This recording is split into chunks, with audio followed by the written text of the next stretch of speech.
We are 1 week away from the 2025 NFL Combine, which means hopefully everybody has their flights booked, their hotels booked, and has their travel planned to Indianapolis, where we will see many of the prospects that will be having their name called in April of this year for the draft. Among the on-field workouts, there is plenty going on, from Neil's events that we will be talking about to the introduction fully of the scouting community. There's going to be people to meet, hands to shake, so much more. We will discuss a lot of it here today on Scouting the League.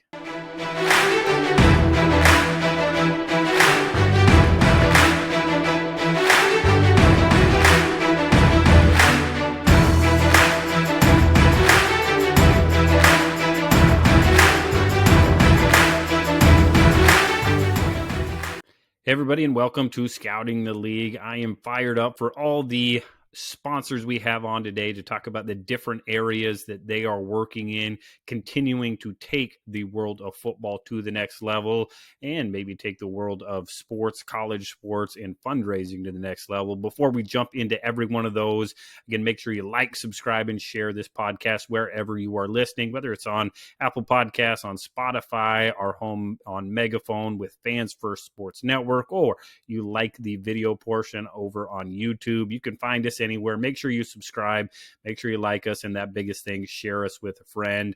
I am Rodrik David. I am at RightStepADV on X. That is the best spot to get a hold of me. rsafootball.com is my website, where scouts, I would encourage you to head on over and check out the new section entitled The Scouting Community. I will be giving a quick 1-minute spiel, as well as be in the hallway at the conference center all day Wednesday to talk to you more about it. Hopefully get a bunch of people signed up and really start changing the landscape for NFL scouts. Everything from salary, data information, contract overview, allowances, per diems, mentorship, development. The scouting community is going to be for scouts to help scouts in every area that we can help. We are going to do it together. It's not me. It's not going to be any individual. There's going to be nobody coming in over the top. The scouts, we will do it together. Whether I'm in the business or not, if I'm consulting on the outside, I can still consider myself a scout at heart.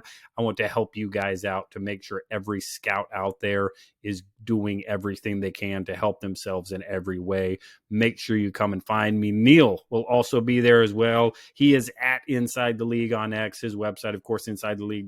Neil has his events both Wednesday. Hopefully you will all be there to check out the seminar Wednesday night, 5:30. Me and Neil would discuss that here in just a moment, but he's also going to have his Friday symposium, which, again, if you are in the sports world, college world, or just really interested in everything going on in as far as that landscape goes, make sure you check out his symposium on Friday morning. Again, Neil will highlight that. But again, look forward to seeing everybody out there. The Combine is a fantastic time to meet people, to network, do it the right way, set up all the meetings you can. And with that, let's jump in with Neil. All right, Neil, well, we are, podcast is out now, 1 week away from the biggest ITL Inside the League event of the year, and that is the Ellison Kibler at Merrill Lynch ITL Combine Seminar presented by SkillCorner. That, of course, is Wednesday, February 26th at 5:30 p.m., room 123 of that Indiana Convention Center. Everybody knows where that is.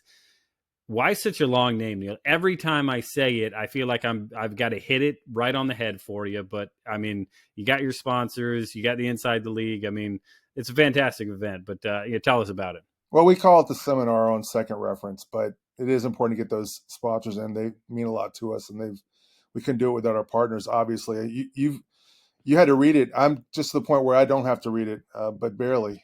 But Ellison Kibler at Merrill Lynch, they've been outstanding. They're our title sponsor. SkillCorner's been outstanding, and that was a very brief courtship. I met Hayden from SkillCorner at the Shrine Bowl, which was a month ago, maybe less, and was real fortunate that we were able to kind of tell them who we are, and they kind of tell us their story, and was really fortunate that our interests matched up. I'm really excited about seeing what they're going to bring to it. So both sides of it, I think, are going to be real contributions to the seminar, and then of course we're excited about our partners on the symposium as well. I mean, Vestible is growing, and that's exciting to see because I kind of got in on the ground floor with them. They've sponsored us for 3 years running at our symposium. And then also we'll be working with Mascot Alliance, which is kind of an exciting new way for schools to raise money. And who doesn't need to raise money these days, right? So Yeah, no hopefully, question.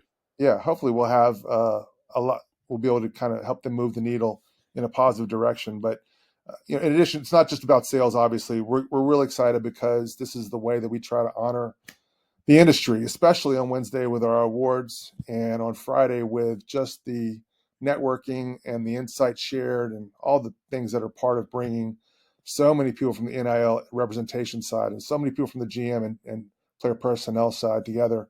We're going to have a number of NFL scouts there as well that just kind of want to sit in and meet people. And I initially opened it up to people that are more on the scouting assistant and kind of early area scout level. And it's funny, we're going to have a director, at least one director there, maybe more. And we're still kind of reaching out. We may have a couple national scouts there as well. Everybody wants to meet the people that are in the industry, especially the ones that care enough to come to an event kind of, I guess, of that size. And at the end of the day, I mean, how many times we say this every episode, Rodrik, it's a relationship business. And so to do your job effectively in this business, you're going to have to know some people and have them think at least semi-favorably about you, or at least admire your professionalism. And hopefully we accomplish that with both of our events. Yeah. Again, at the end of the day, the relationship, if you don't need to know them now, you probably going to need to know them at some point. And again, as we have seen the landscape change, the number of people leaving the NFL for college jobs and people hopping from college jobs to the NFL, it is, again, the sports world, the football world is a small world. It is an intertwined world. Again, the more you know, the better off you're going to be. Speaking of, again, that the seminar, Wednesday night, again, room 123, I would almost promise you it's going to be standing room only. It is one of the best nights of the year for scouts to be honored. Again, arguably the most unsung job. We champion scouts on this podcast. Obviously, it's my background. Again, people that don't often get the credit they deserve. With what I'm hoping to do with the scouting community, again, hopefully helping the efforts of getting people the recognition, the accolades, maybe the dollar signs that they need in a number of different ways. Among that, Neil, obviously you give a bunch of awards. We're not going to name award winners because, again, show up, come next Wednesday, and you will hear those award winners. But again, you've made a few changes to the format, maybe changes to the awards. Give us a preview of maybe those awards that have changed since people have seen it last year. Well, we've added a few, and we've done a few things differently. We wanted to make the representation on the voting a little bit more accurate, and so we broke into 3 tiers. We have one strata that is 6 years in scouting or less. We're calling that next wave. We have one strata which is more anything north of 6 years, but below the director level, mainly your national and your area guys. We're calling that the road category. And then we have the executive category, which is everything north of national and area guys, but below GM. And so we've got those 3 tiers, and we're trying to honor about 5% of each one of those different tiers. And, sometimes we get a little bit of pushback online on social media, believe it or not, the home for pushback. About how our awards are selected. I don't have a vote in this. I don't sit in a room with a bunch of people smoking cigars under a spotlight and kind of determine who we're going to give the awards to. This is all voted on by active NFL scouts, and we don't have 100% voting, throughout the entire scouting body, but we certainly go out of our way to seek the votes of everyone, and we do get a pretty good representation in my estimation, anyway. So we're excited about that. We'll have 3 tiers of those. We're doing the pro scouting awards a little differently this year as well. And in the past, we gave out individual pro scouting awards, and that was great. But we felt like pro scouting is really more of a team effort. And so we decided to honor teams. So we're going to have 3 of those. So 3 teams will pick up an award for that. We also want to recognize the schools and the people at the schools that help scouts do their jobs. And this idea was given to me. I think it was at the Tropical Bowl a couple of years ago, and someone said, "Hey, why don't we why don't you try to honor some of the pro liaisons? So we are. So we're doing a pro liaison award, as well as a strength coach award, as well as a most improved visit award. And that's going to go out to a school, not surprisingly, that improved the level of its visit over the past year, made things a little more efficient for scouts, made it a little more accommodating for the people coming through. And we thought that was worthy of some recognition. So we'll do all of those, and kind of the three legs of the stool when it comes to our awards really are the best draft award, obviously, and that's given to the team that, again, not surprising, but had the best draft last year, again, as voted on by the scouting body. And then we had the CO Brocado Award, which is more or less a scouting excellence, lifetime achievement kind of thing. Super excited about that one this year. The winner really has earned it and is a much beloved member of the scouting community. I think you know him, Rodrik. And then also the Eugene Parker Award, which is kind of like the CO Brocado Award, but for the agent community, given to a member of the player representation community who's no longer part of it, but certainly who has earned a significant place in it. So it's going to be a big night. Usually takes us about 45 minutes to an hour. We go pretty quickly. Part of that is because scouts got to get back out and get back to work. It's not, there's not a lot of time to just hang out, party, and talk about how great they are when it comes to scouts. They're pretty much always worker bees. And so we got to get people in and out of there. We try to do that. Of course, we'll have a reception afterwards as well. We're still a little TBA on that. The location we had it last year doesn't seem to want to play ball. So, but we're going to find some place to go out and relax with people afterwards. And we'll certainly let everyone know that. But the important thing on the seminar is, we started this 16 years ago because, hey, people go to the combine and then they're there. And then now what? And you hang around the Omni and kind of wait, for someone to come through. And now I guess it's kind of you hang around the JW and you wait for someone to come through. We wanted to give people somewhere to go to actually be part of the body, I guess, of everyone else, kind of to a nerve center, if you will. And we hope that we've done that in almost 2 decades of having the seminar. Then, of course, Friday morning is going to be a little different. It is a pay event. It's $100 for individuals, $400 for agencies. But we hope that's not prohibitive if you want to come in and really hear real talk about what's going on in the portal. We invited a lot of people and got snubbed by some really important, very impressive people that didn't want to be part of it. But we gave it a shot. And so that's all right. Just like I said in last week's Friday wrap, we all we got. And so we've got right now 16 P4 schools committed and a number of G5 as well. All of these people are GMs and DPPs, the player personnel directors from the schools. We may have a head coach there as well, and a number of NFL scouts, as I mentioned. So I think both events are going to be really big. I'm really excited about it. I'm really incredibly nervous that things aren't going to go as well as I'd hoped. I'm one of those guys that gets, on game day, I was the guy that showed up 3 hours before the bus left. I wanted to make sure that I had plenty of time to think about things and was prepared as possible, so I could line up and hit the guy in front of me. So, I guess that's just kind of who I am. That's the only way I know how to play the game. So here we are, a week out from the first event, a week and 2 days away from the second one. It's going to be great. I'm looking forward to it, and can't wait to see everybody out in Indianapolis. Yeah, no, again, amongst everything, they are fantastic gathering spots. Again, I can't recommend that Wednesday night event. Again, come, stand, show up. If you want to meet scouts, there's going to be a bunch of them hanging around there. Even if they're, in and out, quick, going to do work, it's a great chance to get there, get recognized. And great chance to see a bunch of really good sponsors. Again, they can't do these events without the sponsors. Again, that's what today's episode is going to be all about. Hear from all these different sponsors, all these different groups, businesses that have grown. Football's changing, and every one of these businesses in some way or another is helping change it, helping move it forward for the better. Again, Neil's not picking up the first dime that drops in from him. He's vetting his sponsors. These are all good people that are doing the right things for the sport of football. And again, maybe sometimes a little bit outside of football, but the sport world for sure. Bunch of really good sponsors. I'll be there. Neil will be there. Even if you just want to get there and shake our hands and you have somewhere to go split to, again, we understand that, but again, definitely get there. Again, Wednesday, Friday, again, it's all about the Inside the League seminar and symposium. So hopefully we will see you there. And now we will get to hear from a few of our sponsors.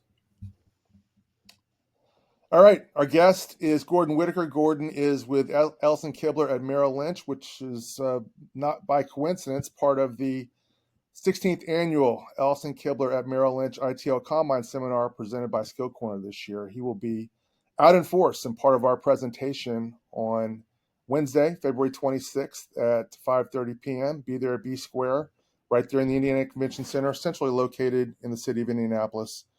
Our home for the last week of February pretty much every year. Gordon, welcome aboard, buddy. Thank you. Glad to be here. Appreciate it. Good to have you. Okay, so he is a high-end wealth manager by day, but a high-level athlete by night. Or let's start by saying in college, you did a little bit of not football, but something else that requires steely nerves and great physical talents in college. Enlighten us a little bit on that, Gordon. Yeah, so I've always been to some degree somewhat of a half-assed athlete with delusions of grandeur. Played a bunch of sports in high school, and then I skied for University of Colorado for a couple of years in college as well. And really, again, have had athletics as part of my life, all of my life. After finishing up or getting injured when I was skiing, moved on, did some competitive bodybuilding, transitioned into bike racing for a while, where I was racing at a pro-am level. I have this terrible tendency, whatever I do, I become completely obsessed with it, and so I end up competing in it, and that's continued into my old age these days as well. So if you're passing Gordon in the hallways of the convention center and you want to get wise with him, I warn you that would be a major mistake. Gordon is a very accomplished athlete, even today in the sport of jiu-jitsu. How and why, Gordon? Why jiu-jitsu? Tell us about kind of your work there. Well, you have oversold that quite a bit, Neil. I practice what's called old man jiu-jitsu. So I started doing jiu-jitsu about 8 years ago, and I had a little bit of experience wrestling when I was a kid. Mostly what that looked like is my brother was a state champion wrestler. So growing up, my older brother. So growing up, everybody that has older brothers knows, especially older brothers that wrestle. That gives you a lot of opportunity to do some wrestling, whether you want to or not. So I had a little bit of that experience, and always had a love for the sport. And so when the opportunity to start training jiu-jitsu came along, back when I was younger, I had a friend who was doing it, and this is in the days of like YouTube, and we'd watch a YouTube clip, and then we go train in his gym a little bit and try and replicate what we learned on YouTube. And so, again, about 8 years ago, I had the opportunity to find a school to train at, and I've been training now at least a few times a week for those 8 years, and on average takes 10 years to become a black belt in Brazilian Jiu-Jitsu. I was able to get my brown belt last summer, which is something I'm pretty proud of. The joke that I told my family is, in 8 years you can accomplish a lot of things, like you can become a doctor, for instance. Instead, I've become a brown belt in jiu-jitsu. Still very proud of it though, and something I really enjoy doing. It's really, really difficult. It's an incredibly difficult sport. And I am just naturally inclined to do things that are challenging. And so, as awful as it is, and I'm not even kidding, every day when I pull up to the school and I'm getting ready to go inside and get my ass kicked by 20-year-olds, I think, man, what am I doing here? Why don't I leave? But I never do. And I always feel great, and I'm glad that I made the effort to go to the class. Now, is brown belt the last level before black? It is. It is. All right. So I should, I'm at least on track to get it in 10 or 11 years. I'm going to keep trying. That's definitely become a bucket list thing for me to stand up with my black belt at some point. So you've been around a lot of athletes. How do jiu-jitsu athletes compare to football players or skiers or basketball players, for that matter? Is it a different kind of fitness? Is it a different level of intensity? Is it neither? Is it both? I think the one thing that I think transcends all sports is this level of discipline that it requires. And whether it's jujitsu or football or basketball or whatever sport, what you see on the field or what you see in the competition, if it looks natural and it looks easy, that shows you know immediately how much effort, how much time, how much just again discipline it took to show up. Because when you make something look easy, you know how hard it is to get there. And so that aspect of it, I think, is it really transcends all sports. And I think in a lot of ways, jujitsu is just there's a ton of similarities. I think anything that requires literally decades of commitment, and training smart, training hard, certainly, but avoiding injury, all of those other things. I mean, I think there's tons of parallels. And honestly, it being, not that I'm an elite athlete by any means, but being an elite athlete, I think that if you're elite in one thing, you have the mindset to be elite in anything. And so, it scares me to think if a bunch of these NFL players decided to start doing jujitsu, that would definitely change the sport. Yeah. Gordon, I am a wrestler by background, so again, it makes me want to go, put on the wetsuit and go sweat out 10 pounds and lose a bunch of weight. And it was something, again, growing up also in team sports, but the mental toughness that I always appreciated. And from an NFL scout standpoint, you check a big box if you are a wrestler, because at the end of the day, and jiu-jitsu is the same way, some of these individual sports, at the end of the day, you are more or less naked and you can't point a finger at anybody come result time. You've got the spotlight. It's two dudes in a circle on a mat. And at the end of the day, the more mentally tough person, not just that day, but through training and everything. I was always something I tell people all the time. Football's what I love, what I do, but wrestling in a large part made me who I am. And again, that's something that I think, like you said, kind of transcends a little bit of individual sports, but the individual combat sports especially. I couldn't agree more. Yeah, there's no hiding. There's no hiding whether it's jiu-jitsu or wrestling. There's no hiding from anything out there. It's you versus your opponent, and there's no fingers to point. There's no it's everything you did leading up to that moment. And if you fall short, it's on you. There's nobody to blame but yourself. It's 100% correct.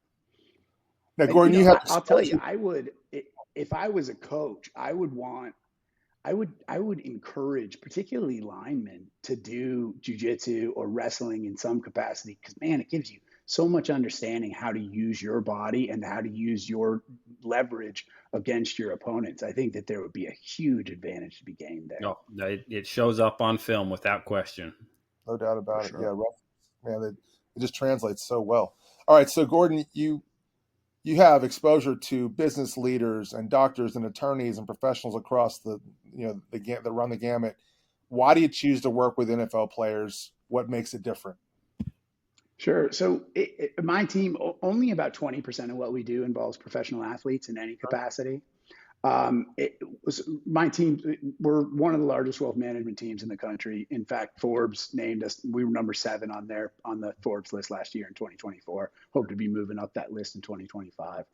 And we represent clients all over the country, from family offices of billionaires to institutional investors, C-suite executives, everything in between.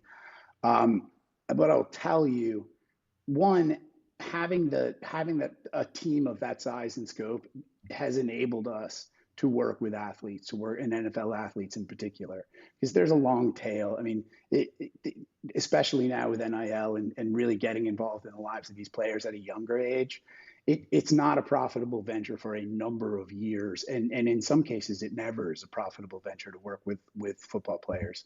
But with that said, I've focused on NFL players in some capacity for my entire career, which is now creeping up on 24 years. One of the reasons why we continue to pursue this industry or pursue this line of business is because we know the statistics and we know how badly they need us. Sure. And I'll tell you, there are very few things that give me more professional satisfaction than helping players out. And what we do with our players is not for everybody. We have requirements in terms of how they handle the money. How we require a certain savings rate. But there's also an educational component to what we do. And so we want to represent our players well, but we also want to educate them in terms of the why behind it. And nothing gives me a greater degree of professional satisfaction than having a player come to me with an opportunity or a deal, tell me about it a little bit, and while they're telling me about it, kind of figure out in their own mind, because of our prior conversations, why it doesn't make sense, and basically talk themselves out of it in the process. That's when I know that they're on the right path. My wife Angie's relationship manager on my team, and probably the most important part of our sports and entertainment business, honestly. None of the players that we work with are afraid of me in any capacity whatsoever. I'm like the big brother. Every one of them is afraid of my wife. Every single one of them is terrified of my wife. She jokes, and she's the money mom to a number of NFL players. And I'll tell you, they do not want to let her down.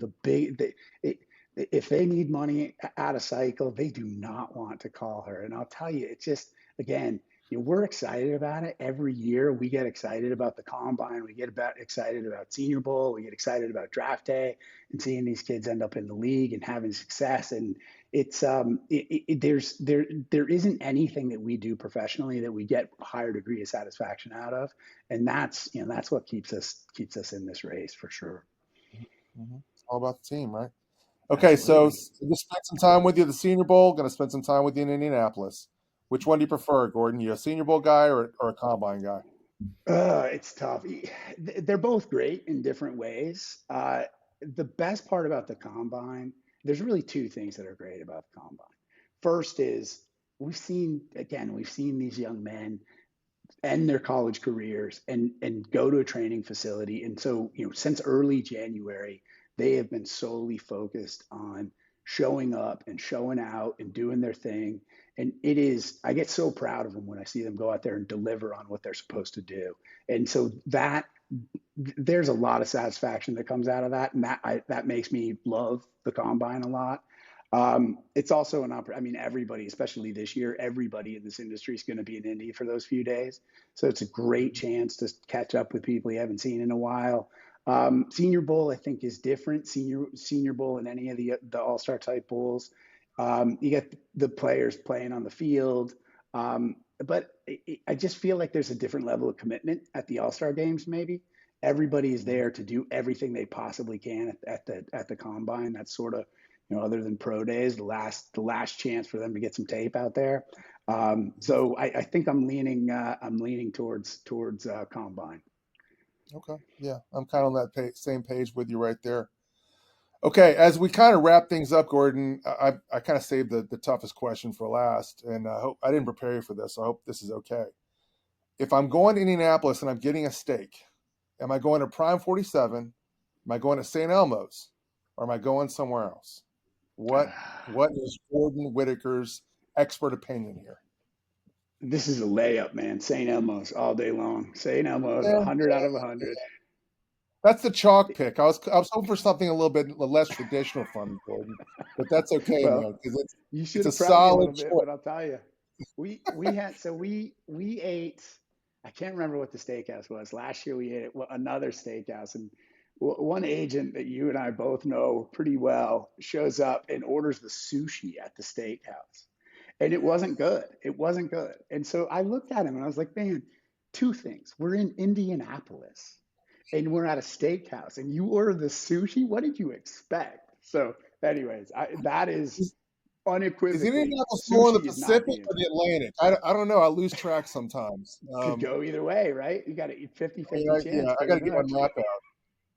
That's pretty crazy. Yeah, a little closer to the Atlantic, but it's still. I didn't know that agent, so I don't take any restaurant recommendations from it.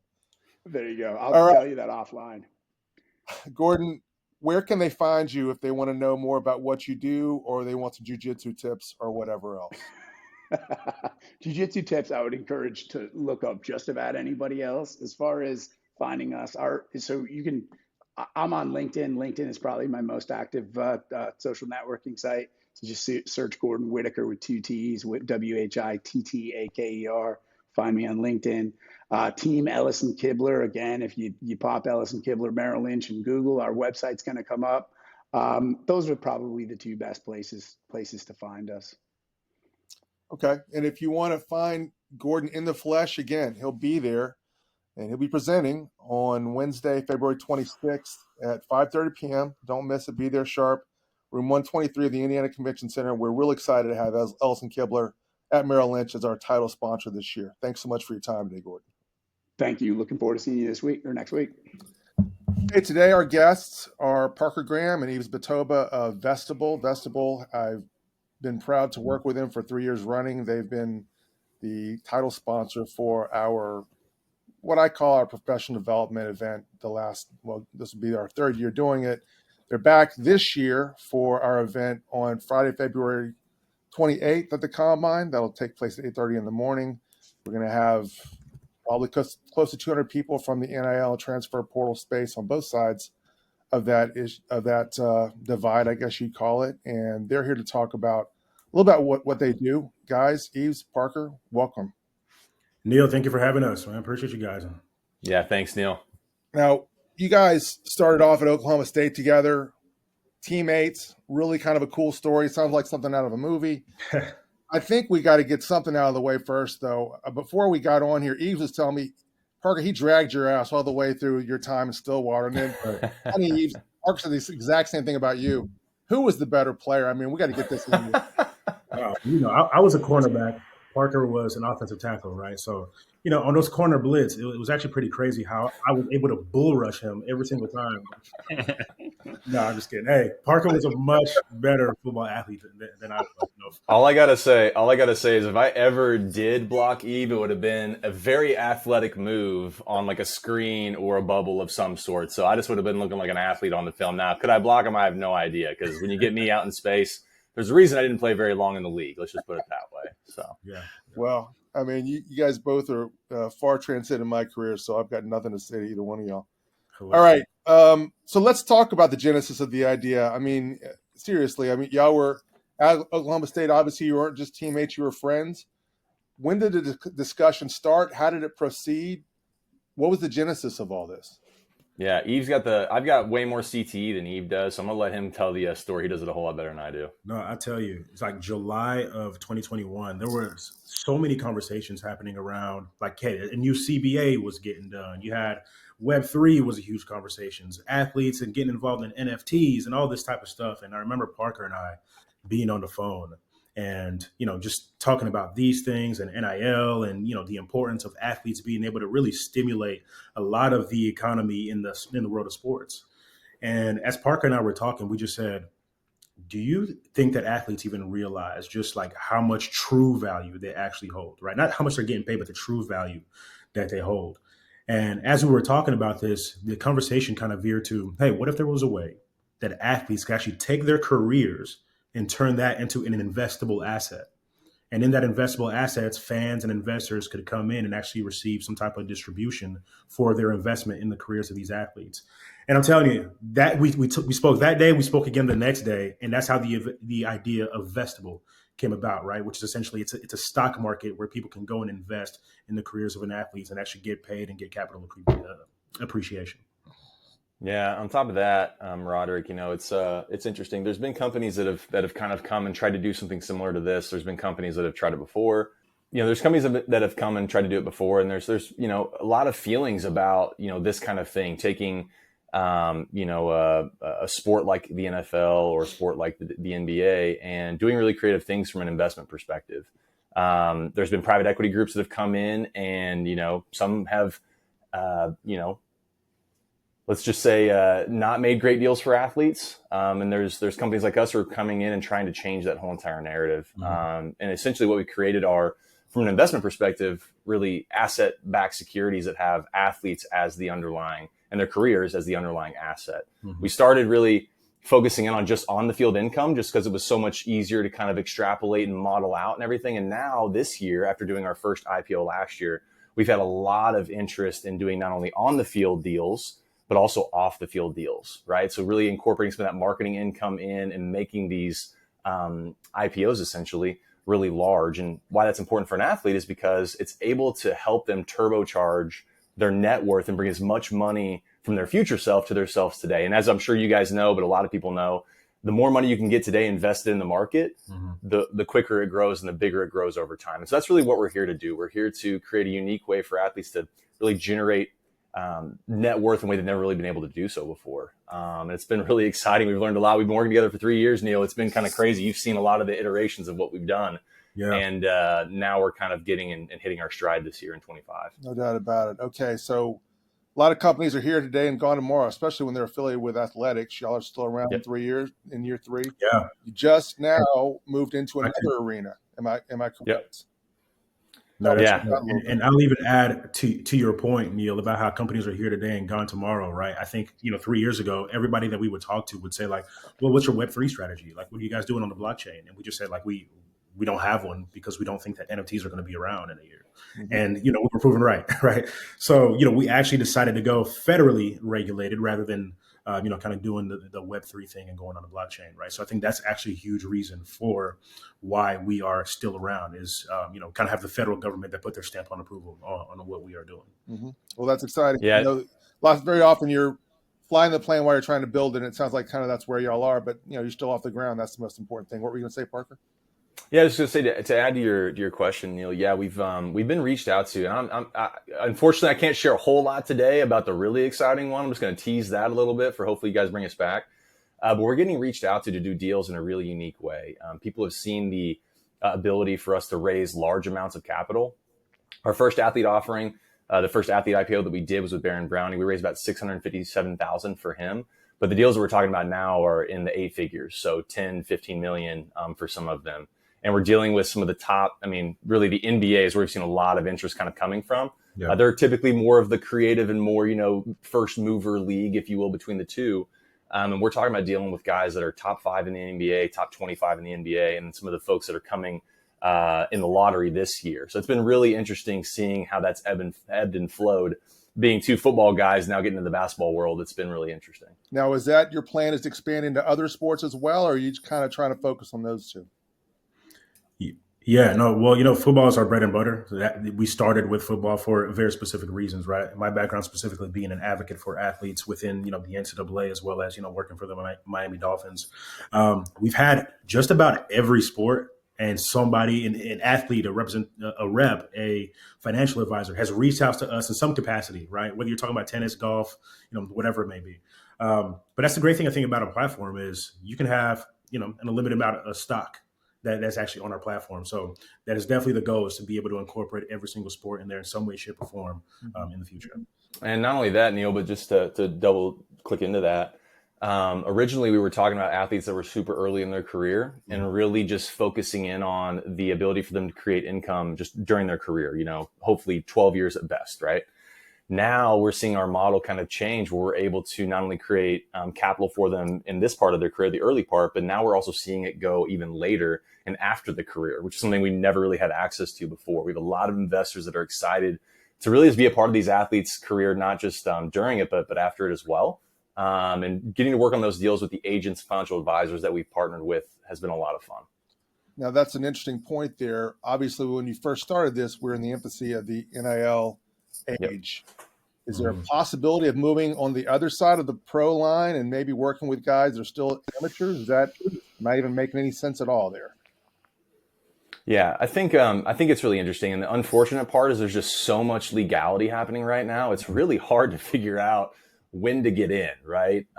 There's a lot of NIL rules from a state perspective on income and what's NIL income and what's not NIL income. We've got the house settlement coming and rev share coming. So there's just all these moving parts. Yeah. Not only that, but college athletes, even though they're making maybe sometimes $2 million a year, they're not investable assets. Mm-hmm. And it's a really hard concept to think about, right? Is because there's just so much money happening right there that our model might actually dictate that player's not going to be a very long time player in the league, right? And so it's just really kind of weighing those parameters. If we wanted to turn on, 1,000 NFL and 1,000 NFL and college kids at once, we probably could. The problem is that we'd have so many failures just because they're, not everybody should be invested in from a career perspective. Right. That the platform would just kind of implode. So we got to be very selective of who we work with and when we work with them at scale. That makes sense. Yeah, Neil, you're probably seeing every single week, it feels like, or every 3 days, there's a new state that's throwing out some new bill proposal that's out there, right? Hey, you're not going to be taxing your NIL income, and we're kind of waiting to see what happens in April. Is rev share going to become a thing, and is it going to be extended, right? And so every single day you're seeing, hey, a Big Ten school has an athlete that transfers over to an ACC school, and he did it outside of the transfer portal window. So all this stuff is happening in real time. We're just kind of waiting for everything to die down, and I think that's the best place for us, and we're focusing on these pro guys. I would love to know when it's going to die down, Eves. It seems like every day there's another earth-shattering development on this side of things that makes it hard to predict the future. I would not like to be in your shoes, but obviously y'all proven equal to the task so far. Now, my understanding is y'all just got back from my town, New Orleans, where you spent some time in hanging around for the Super Bowl. What was that like? How was Vestible received there? Did you get to drink a hurricane? I mean, I guess those are the three main questions there. Eve's been the Mr. Globetrotter the last couple of weeks, so tell him stories, Eve. You have Parker, who just recently had a kid, right? He's like, "Hey, I got to be with the family right now." I'm like, "Yes." Congratulations on that. Yes, thank you. So, being in New Orleans and actually being around NFL people, which, by the way, we love football people. Like, we just love, kicking it. And it's always received, honestly, the same way. This is a great idea. Hey, let's talk about it. The problem with this digital world that we live in is that, you're trying to set up a meeting via an email, or you're sending somebody a DM or a text message. Not everybody's a great texter, right? So people take forever to respond. So being in New Orleans and being able to, kind of have the meetings in real time, and business just gets done so much faster, right? So the folks that we are meeting with are, we're meeting with agents, we're meeting with financial advisors, and we're meeting with the athletes themselves as well. Mm-hmm. And I think that, being able to do that stuff face to face just allows, this entire process to happen really quickly. Mm-hmm. Now, speaking of meeting face to face, you're getting ready to go to Indianapolis. We all are. We're going to be there. That's where you're going to be, speaking at our event. How does it compare? I mean, going to New Orleans is great because there's a lot of people there, but there's a lot of fans and a lot of other people. When you go to Indianapolis, it's got to be kind of an all-out sprint the whole time. Am I right?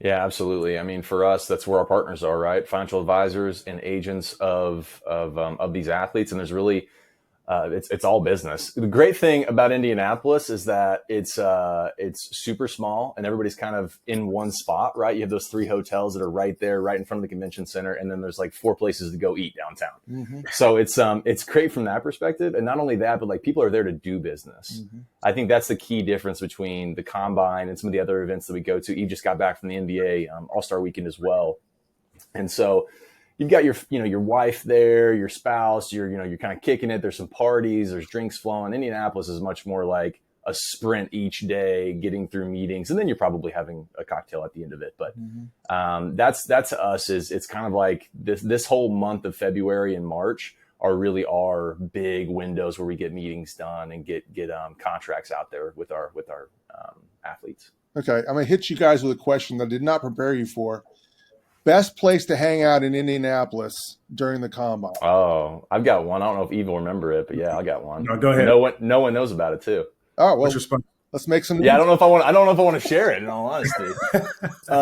So there's a cigar bar on the main. Is it like that main strip right there? What was it called, Eve? Do you remember? Nikki Blaine's. Nikki Blaine's, yeah. That's not as good as you might think, actually. Oh, I'm sure it's not. But whenever we went the last 2 times, no one was there, so it was great. It was just us chilling. Nikki Blaine's is my spot. Probably my favorite cigar lounge in the country, to be honest with you. Don't tell my wife this, but I saw a burlesque show at Nikki Blaine's. I think my first Combine. It was not nearly as profane.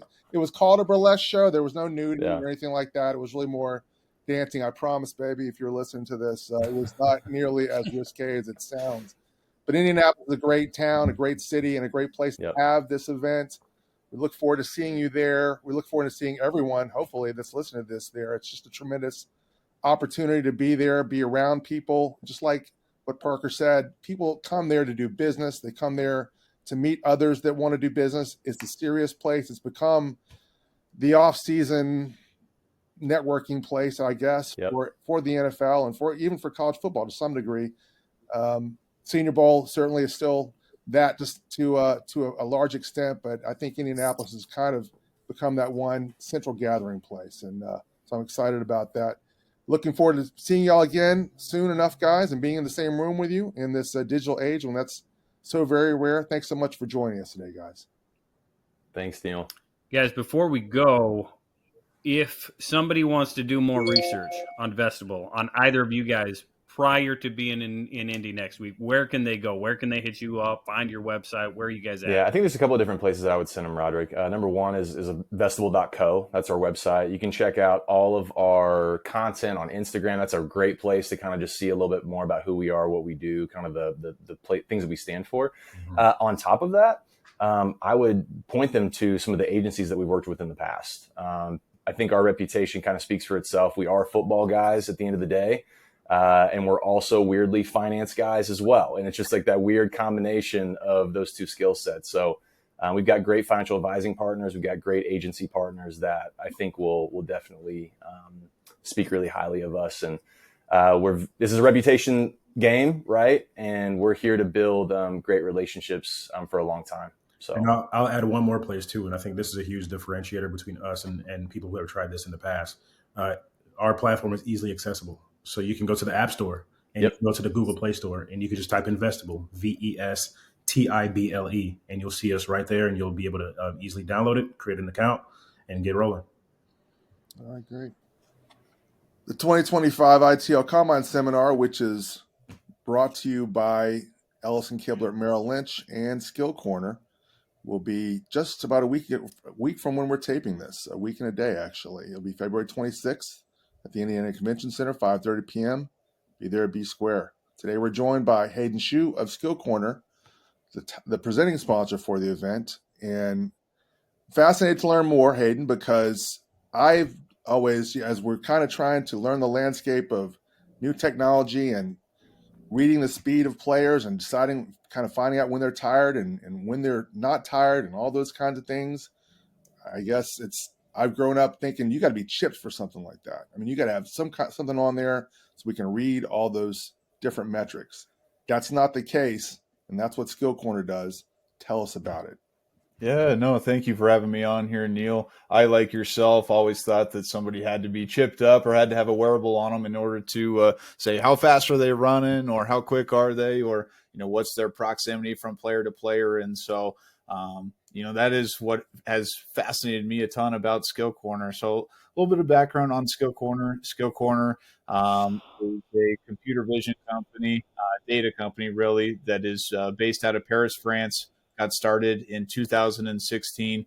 You can imagine that with being based in Europe, actually got the initial start with soccer. And so initial precipice of the problem that SkillCorner was aiming to solve was you had these big 5 leagues, soccer leagues in Europe that all had tracking data, second spectrum data on their own players that were playing within the game.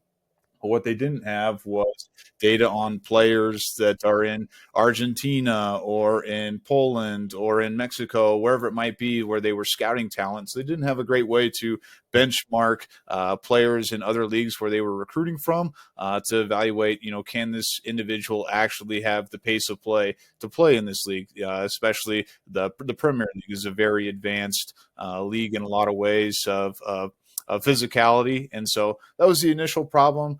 We've since fast forward, over about 9-10 years now, SkillCorner is working with over 200 clubs, teams, leagues, and federations on the soccer side. About 4 years ago, made the push into American football, or the real football, as I'm keen to tell my European counterparts. Started developing out some of the same computer vision technology to identify and track players without the chips, right? So in soccer, they're using the broadcast footage feed, using similar footage here on the football side as well, to take the video feed, identify the players, track them all throughout the play, and then be able to deliver data, things like in-game max speed, total distance traveled, separation from one player to another, get off times, even going beyond that of identifying quarterbacks throwing into tight window, coverage, or individuals versus press coverage and how they're able to create or eliminate separation, even starting to do some really cool things on change of direction as well. So I feel like that was a really long-winded answer to your question, Neil, but hopefully that gives a big, broad illustration of who SkillCorner is and what we're aiming to do. Well, Hayden, obviously a soccer background for the company, but having played football, having understanding of, as you called it, real football, which again, I just call it football, and there is nothing else. Talk to us about your background playing football, and again, kind of how your segue from playing into SkillCorner was. Yeah, absolutely. I'm glad you asked. Like many people that likely watch this podcast, football's been the heartbeat and rhythm of my life for as long as I can remember. Played it growing up, all through high school, and was fortunate enough to go to the University of Washington and play football there, walk on, and play for Coach Pete for 3 years. Had a tremendous experience up there. Was fortunate enough to win a Pac-12 championship and go to the college football playoff during my final year up there. So great experience on that side, on the playing side. I didn't want to give up football after I was done playing. Decided to spend the next couple of years coaching. So was down at Cal. You see the other helmet up there. Got my master's and was coaching down at Cal for a couple of years. And then actually transitioned and went over to Montana State and coached a few more years before deciding to transition into the sports tech space. And so was fortunate enough to be at another company before SkillCorner, was with Synergy Sports, helping them build out a football product. After Synergy decided to not invest in the football project in the long term, was fortunate enough to meet the individuals at SkillCorner during my time there at Synergy. So that is kind of bridging all the gaps there and how I got connected with the individuals at SkillCorner. I've loved it here. I think we're on the cutting edge of football analytics, the scouting space, and drawing insights. All things that I wish I would have had in my coaching days to evaluate prospects. What was it like coaching at a team that you didn't have a lot of affinity for during your playing days? Was it hard to make that transition? And what was it like coaching against Washington? Absolutely. It's a great question. I feel like the first time I put the colors on, I was like, man, this feels a little dirty. My skin's burning a little bit, I grew up a Husky fan. So I was fourth generation UW, and my grandparents went to the game, had season tickets. So the purple and gold was in the blood, man. And going down to Cal was definitely different. Was fortunate enough to be down there with Justin Wilcox, who was up at Washington as well. And then the defensive back coach that I was working with down there, Gerald Alexander, was actually up at Washington. So some friendly connections in building, and you're there long enough, you start to get entrenched into the culture and being around the kids, and it was awesome. So, yeah. That's good. All right. Now, if they had applied SkillCorner to your tape back in the old days, Hayden, would you have been certified as a draft sleeper, a guy that, a real diamond in the rough that SkillCorner discovered? Or would you be kind of tossed in a bin and maybe, hey, let's not even look at this guy. Maybe this isn't the best illustration of what we can do that we could possibly find out there? Yeah, 100%. Definitely not a draft sleeper. I'm not going to sit here and pump myself up like I should have been. Being in a defensive back room, playing safety behind guys like Buda Baker and Taylor Rapp, tough to crack the field, right? So, but I knew my role. I was a core 4 special teams guy. And, if you wanted somebody to run down on kickoff and crack some skulls, I was your man. But not a draft sleeper by any stretch of the imagination. It's funny, though. I have friends on other teams that we've ended up playing against here in my time there. And it's funny to look at the SkillCorner data and say, hey, I was actually faster than you, based on the data. What do you think of that? Should we set up a race now? Or so it's been fun. Well, Rodrik and I kind of consider ourselves as core special teamers in the business of football. We're certainly not starters, certainly not first rounders, so you fit right in here. Chris Peterson had a lot of success at Washington. What was your experience like playing for him? What was it like to be in the room with him, to hear his nuggets of wisdom and all those kind of things for a guy that accomplished as much as he did? Yeah, absolutely. I was fortunate enough to be up there with Coach Pete. I think he's a tremendous human being. He's, you see him now on Fox with Emmanuel Aiko and doing what he's doing now. Flashing back to the Husky days, I mean, that guy was like a father figure to, the 100+ of us in the room. He had this program called Built for Life that was really focused on preparing all of us in there for our future, for the 40 years after football ended, because inevitably it was going to come to an end. And so, just a very sharp, relatable individual. Door was always open, a guy that commanded respect and also gave a ton of respect to everybody there. And so I could sing Coach Pete's praises here for a lot longer than you want to do this podcast, but it's been fun to keep in touch with him over the years. And, I think one thing that I've always taken from Coach Pete is, having the courage to live your life the way you see yourself and not the way that others see you, and he kind of shown through when he made that really big decision a few years back to step away from coaching and do some other things. So Hayden, was the level of technology anywhere near in the college football space, I should say, anywhere near what you're seeing in your day-to-day as you work with schools, you work with teams across the board? I mean, I presume that you're seeing a revolution there. Yes, certainly. I think in all facets of the game, right? I think, when I flash back, my last year at Washington was 2016, and they were starting to introduce some things on the sports science side. We had all had the Catapult wearables for a long time. There's, more wearables. They've got things in the weight room now to, identify guys' technique and, body pose and a lot of different things. Even on the playing side, the advanced technology with ball tracking and so many things. Like, there's a huge revolution that has come about, but nothing like what we had then is available now. And I come from a scouting background, and the great hesitation when scouts who use their eyes to evaluate prospects, the hesitation all of a sudden, I'm going to get replaced again with the amount of detail. If you can quantify it, it can end up in a report. Again, it's the great hesitation with analytics. Analytics only go so far, but with SkillCorner, you can now, again, your separation, your burst, your change of direction, your bend, all that stuff now starts to become quantified. Can you sit here and tell me that there is no way that SkillCorner ever replaces scouts? Or what would you tell a scout that is hesitant about using it in a prospect's profile as they continue to build it out? Yeah, certainly. I think you bring up a great point and something that, we have had to discuss, and we've had many great discussions with teams and with scouts.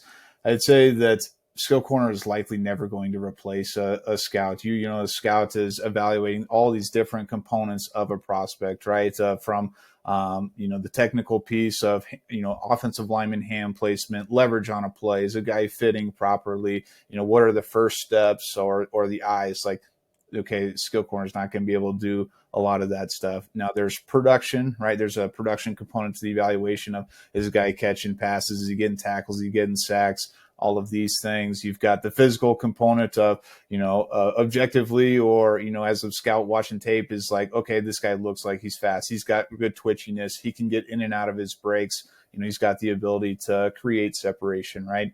And then you've got the cognitive component to the evaluation, which is, what's between the ears, and, is the guy going to fit into our locker room? Is he going to fit into our culture and what we're trying to do? Is he a competitor? All of these things. And I think, with all of those components to the evaluation, it's important to know that SkillCorner is not looking to solve all of those issues. We're looking to supplement what you are currently doing, really on the physical and on the production side of those scouting evaluations. So I would say likely as of old, you're going to combine, you're going to pro days, watching guys run 40s to settle, is wide receiver A faster than wide receiver B? Well, let's see how they run the 40, and then boom, it's settled from there, right? Or this guy's really good at changing direction. Let's look at the L drill. Let's look at the shuttle. Or this guy's explosive. Let's look at his broad jump. So you're using a lot of these pro day, a lot of these drills, right, to settle a lot of the things that you're seeing on tapes and a lot of the discussion you're having in the room. The nice part is you don't have to rely on the underwear Olympics anymore to get some of that in-game data. You can get real helmet, shoulder pads, thigh pads, in-game, what's a guy's get-off time? What's his in-game max speed, right? Because these guys are going to spend, once the season ends, they're going to spend 2 months preparing to run a 40-yard dash time and working on their get-off, working on their start. So it's a little bit skewed in my opinion. And so if you can have data that is, on 500 snaps of a guy, per season over the several seasons, you can really start to maybe get a better picture. So long-winded answer, but not trying to replace the scouts, really trying to help supplement and really like do some discovery as well. It's like, okay, there's this guy at this FCS school that we didn't know about. We've got some SkillCorner data on him. Maybe we should go pay this individual a visit, right? Maybe he was missed by our national or Blesto scouts, and we can go take a dive in there. Hayden, if they wanted to learn more, and I can't imagine they wouldn't want to, where can they go to find you and find SkillCorner? Yeah, absolutely. I've got a website, skillcorner.com. You can also reach out to me, my first name, period, my last name at skillcorner.com. You can probably, we'll start there. I won't put my phone number out there just yet, but we'll start there. Yeah, exactly. Well, everyone that listens to this podcast is a great person and the smartest football people out there that you'll find, and always very ethical and moral, but still probably don't want to take any chances there, and I can't blame you. Come meet Hayden at the Ellison Kibler at Merrill Lynch ITL Combine Seminar presented by SkillCorner, Wednesday, February 26th, Indiana Convention Center, room 123. No registration, no cost. Just come join us. Let's celebrate the industry of football, especially as it relates to scouting and player evaluation. See you there. All right, in a week and a few days, on Friday, February 28th, we will be joined by Mascot Alliance as the presenting sponsor of our symposium, better known as the Vestible ITL Symposium Presented by Mascot Alliance. And with us today is Casey Barksdale, the owner of Mascot Alliance. Casey has generously joined us today and talk a little bit about what Mascot Alliance is. Casey, before we dive into your company, let's talk a little bit about your background. Now, my understanding is you kind of came from a basketball background. You were a coach, one of those things we all kind of aspire to do. And then something happened that affected the entire globe and kind of changed the course of things. Fill us in a little bit there. Yeah, so I was coaching at the national high school basketball level for several years. And then once COVID, came and kind of changed that path or that direction for myself as far as where I thought I'd be 20 years from that date. And once COVID came in, it affected our program. They decided to not continue that program. So at the time, I left there and went into pharmaceutical sales. And then in the process, started a fundraising, if you will, or a revenue generation company. Okay. What sparked the interest in fundraising? That's a bit of a departure from, being an X's and O's sideline kind of guy for hoops. I had a little bit of a background in it. I had built a fundraising platform for high school, kind of changed the way people viewed raising money, because I think over the years, there's parts of raising money that has never transitioned to sales for the company or what have you. There's never really been a true trackable return on investment. And my whole goal when I built the high school or the school system fundraising platform, it was a relatively small community. It's hard to say no to people who are trying to sell you chocolate bars and stuff like that at church when you see them everywhere. So we changed the way people viewed raising money to where there was a return on investment, and it was more of a business, not just throw something against the wall and hope it sticks. Okay. So that's kind of your start in fundraising. How did that translate to Mascot Alliance, and how did you kind of decide to take that national? So I started this on my own a few years ago, or about 2 years ago, actually. And then in the process over the last, 8 or 9 months, I met some great partners out of Florida who have been in the healthcare space and other industries. And one of the things we talked about was how do we grow the NIL component or the revenue generation component for charities, for anything. And they were really intrigued by that. And that's where our president, Lisa, came into play. She's taken over all of day to day and really taken the ball and ran with it. And, the partnership now that we have through Able Partners, which is part owner of Mascot Alliance, really gives us a chance to really change the way people view revenue generation or raising money, if you will. Yeah, I gotcha. So the NIL space, the portal space, everything associated with it is going through some radical changes right now. And we're kind of waiting for the House settlement to potentially get ratified in early April, which may turn things in a different direction. Do you see Mascot Alliance being affected by that? Do you see Mascot Alliance having to change anything that it does, given the way things are still so volatile right now? So I grew up a fan of Jello. Loved eating Jello as a kid. When we sat down and built Mascot Alliance or built our company, we wanted to build it similar to Jello, right? Jello can fit into any crack. It can maneuver in any situation. You push it over and it comes back up, right? That's kind of what we wanted Mascot Alliance to be, because you never know what external factors are going to come into play. But as long as our focus is on a return on investment for the end user, no matter if the end user is a fan, no matter if the end user is a business, then I think you're always going to be able to find your niche in whatever way that changes over time. Okay. So it sounds like it's an adaptable platform that could be even used at the high school level if need be. That's correct. Yes, sir. It can be. It can be standalone for charities, for high school, anyone looking to raise money. We come in, we sit down with the group who is looking to spearhead that mission, if you will, and we really come up with a game plan that is a true business way of attacking raising money. We use the saying all the time, not just dialing for dollars, which is what has traditionally been the way money's been raised. And what's been the reception over the last 2+ years, I guess, that you've really been kind of trying to offer it out there?